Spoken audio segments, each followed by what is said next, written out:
अस्सलाम वालेकुम दोस्तों, क्या हाल है? ठीक ठाक है? आप खैरियत से? दोस्तों, आज हम लोग देखते हैं कि दो फ्रैक्शंस को कैसे जमा किया जाता है। फ्रैक्शन कौन से नंबर होते हैं? फ्रैक्शन वो नंबर होते हैं जो हमारे पास डिनोमिनेटर और न्यूमरेटर पर मुश्तमिल हों। जैसे कि आप इस नंबर को देख लें, 5/6। इसके न्यूमरेटर में 5 आ रहा है और इसके डिनोमिनेटर में 6 आ रहा है। इसी तरह ये जो दूसरा नंबर है, इसके न्यूमरेटर में 4 आ रहा है और इसके डिनोमिनेटर में 3 आ रहा है। न्यूमरेटर में है, डिनोमिनेटर में इसके 3 आ रहा है। तो ये दो फ्रैक्शंस, इन फ्रैक्शंस को जमा कैसे किया जाता है? इनको जमा करने के दो तरीके हैं।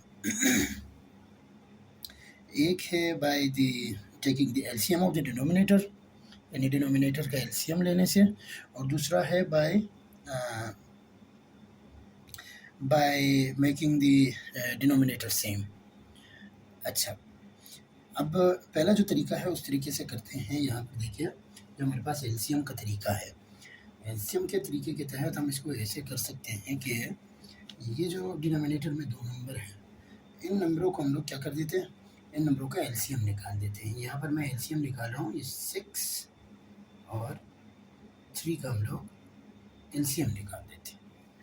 तो अब क्या होगा, हम लोग सबसे पहले इसको 2 से शुरू कर देते हैं। तो 2 के टेबल में 3 कब आता है? 3 पर। 2 3 6, और 2 के टेबल में 3 नहीं आता तो 3 वैसे ही नीचे आ जाएगा। अब उसके बाद ये दोनों 3 बन गए तो हम लोग 3 उठाएंगे। तो यहाँ पर देखिए, 3 1 3 और 3 1 3। एलसीएम हमारे पास क्या बना? LCM is equal to 2 3 6। यानी यहाँ पे जो फैक्टर्स हमें मिल रहे हैं, इन फैक्टर्स को आपस में मल्टीप्लाई करके हम लोग एलसीएम निकाल देते हैं 6। इन दोनों नंबरों का एलसीएम 6। इसके बाद आपने क्या करना है, आपने सिंपल यहाँ पे एक लाइन ऐसे बना देनी है और इसके नीचे 6, एलसीएम 6 लिखते हैं। उसके बाद इस 5 को जैसा है वैसे ही यहाँ पे लिख दिया ये। अब इस 5 के साथ आपने एक नंबर मल्टीप्लाई करना है। वो नंबर आपको कैसे मिलेगा? वो नंबर आपको तब मिलेगा जब आप ये जो हमारा एलसीएम है, इस एलसीएम को आप डिवाइड कर दो 5 के डिनोमिनेटर के साथ, इस नंबर के, यानी कि जो 5 इसका जो डिनोमिनेटर है इसके साथ डिवाइड कर दो।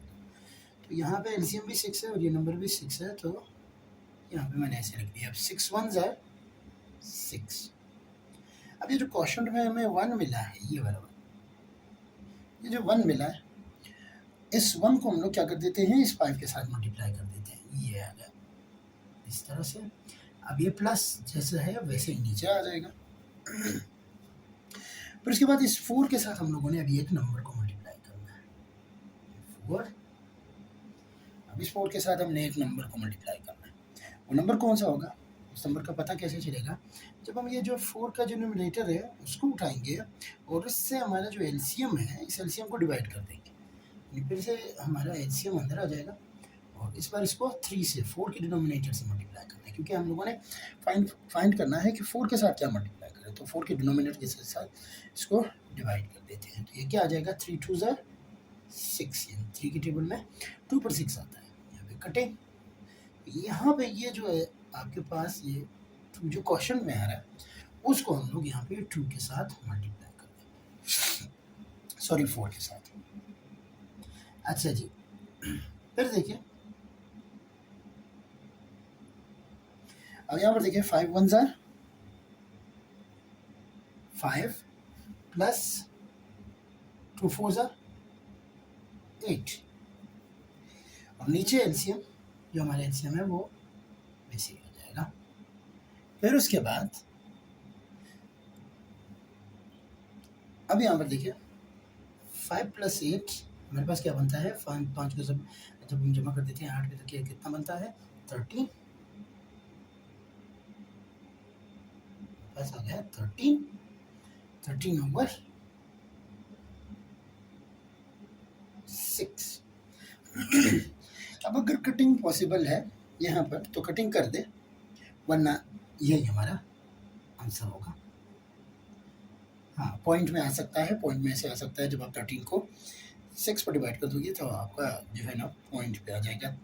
तकरीबन 2 पॉइंट समथिंग इस तरह आ जाएगा। अच्छा, इसका ये पहला तरीका था बाय एलसीएम। जो मेरे पास दूसरा तरीका है वो कैसा है? वो तरीका है हमारा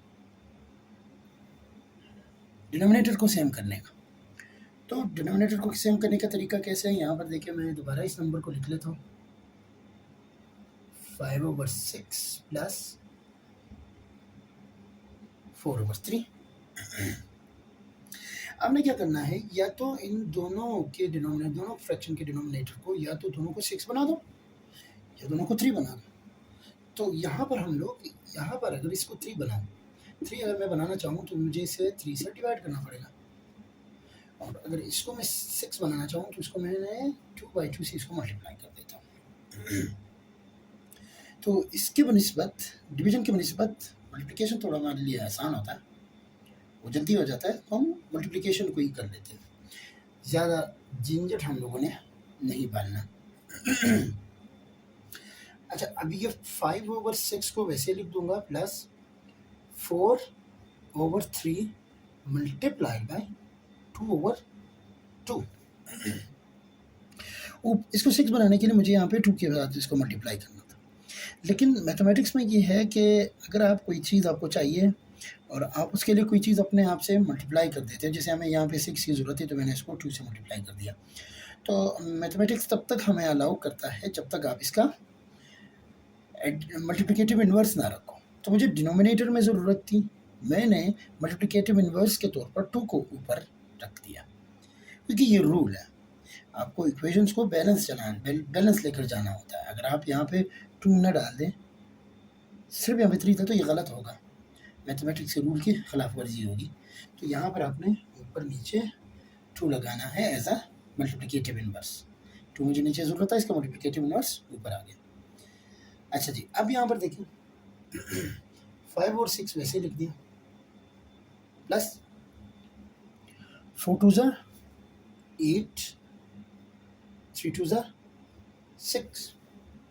यहाँ पर देखिए हमारे पास दोनों का डिनोमिनेटर सेम हो गया। अब जब डिनोमिनेटर सेम हो गया तो आपने भी क्या करना है, जब भी हमारे पास डिनोमिनेटर सेम हो, 2 फ्रैक्शंस का या 3 फ्रैक्शंस का या जितने भी फ्रैक्शंस हैं, 4-5 फ्रैक्शंस हैं, लेकिन इन सब का डिनोमिनेटर सेम है, तो आप सिंगल डिनोमिनेटर लिख दोगे और ऊपर जो रकमें हैं उनको वैसे ही अपने साइन के साथ वैसे ही लिख देना है। देखिए 5 प्लस में यहाँ पर कुछ नहीं है तो ये प्लस है, और 8 भी प्लस में है, वो भी मैंने वैसे लिख दिया। अब इनको जब हम लोग ऐड कर देंगे तो क्या आ जाएगा हमारा आंसर? यहाँ पे देखिए 5 + 2 5 + 8 13/6। देखिए 13/6 वही आंसर आ रहा है यहाँ पर। ये 2 तरीके थे, कोई से 2 फ्रैक्शंस अगर आपके पास हो, 3 फ्रैक्शंस हो तो उनके लिए भी यही हम लोग इन्हीं 2 तरीकों को चलाते हैं। तो वो कभी इंशाल्लाह दूसरे वीडियो में हम लोग 3 फ्रैक्शंस को कैसे या 4 फ्रैक्शंस को कैसे प्लस किया जाता है वो सीखेंगे। इसी तरह सब्ट्रैक्शन भी इनकी इसी तरह से होती है, यानी कि अगर मिसाल के तौर पर प्लस की जगह माइनस होता तो हम लोग यहाँ पे माइनस यहाँ पे जहाँ प्लस है वहाँ पे माइनस पुट कर देते और इसी तरह से इसको सॉल्व कर देते। यानी यहाँ पर यह तब आंसर क्या आता है, यहाँ पे 5 - 8 तो यहाँ पे -3/6 आता है, यहाँ पर भी -3/6 आ जाता है। माइनस के भी क्वेश्चन करेंगे इंशाल्लाह आगे जैसे हम लोग आगे बढ़ेंगे तो फ्रैक्शंस को हम लोग थॉरली पढ़ेंगे, थोड़ा सा जाएंगे इनको पढ़ेंगे। तो कमेंट में ज़रूर बताइएगा कि आपको कौन सा तरीका आसान लगा, फर्स्ट मेथड या फिर सेकंड मेथड। अगर मुझसे पूछें तो जो सेकंड मेथड है वो ज़्यादा इजी है, सिर्फ आपने मल्टीप्लाई करना होता है, डिनोमिनेटर को सेम बनाना होता है बस। तो वीडियो को लाइक ज़रूर कीजिए ताकि मैं आगे भी इसी तरह की वीडियोस बनाता रहूं, और आपका सपोर्ट मुझे चाहिए।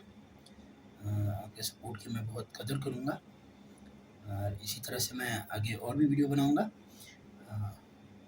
तो आप लोगों के टाइम का बहुत बहुत शुक्रिया। Thank you. अल्लाह हाफिज़।